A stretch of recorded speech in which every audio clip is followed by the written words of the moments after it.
So I originally made this video on my iPhone, which had a lot better quality, but right now I gotta do what I gotta do. I'm not even gonna close the door. Man, it's loud. So I did it originally when I first finished the book, but it was very bad. The audio was bad. I covered up the microphone. It was just an awful experience, so I'm remaking it right now. And I think I want to make it a little shorter just so I can get to another book that I just finished. That's right here. So, No Surrender by Hiro Onoda is a really fantastic book to listen to. I don't know about reading because I haven't read it, but man, it was a fantastic experience. I just really loved it. I just sat there and listened to it all, and I was like, wow, this is insane, man. Imagine, I'm just saying, imagine being in a war that you think is still going on, but people keep telling you, hey, it's over, give up. But you're like, nah, man, I know it ain't over. I've been trained so well that this isn't over.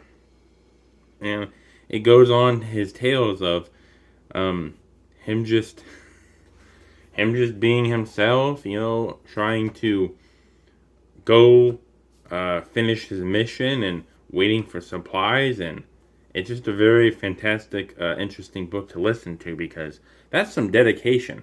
Imagine something finishes 30 years ago, but you still think it's going on, and you're still trying to do your best as you can.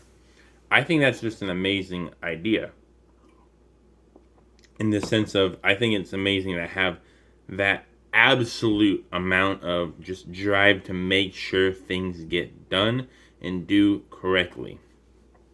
If people had as much dedication, I would say even a third of dedication as him, the world would be a lot better place. People would get stuff done a lot, me included. I mean, I'm an author, a person who's creating books, and shit, if I really try my hardest for 10 years promoting my books, publishing my books, going on interviews, making things for my books, doing podcasts, doing business stuff, doing advertisements, I know in 10 years I could be probably not the biggest author, but one of the biggest, you know? I know you're supposed to use words like I will become the biggest, but I say words to myself, but out in the open, I'm kind of more of a realist.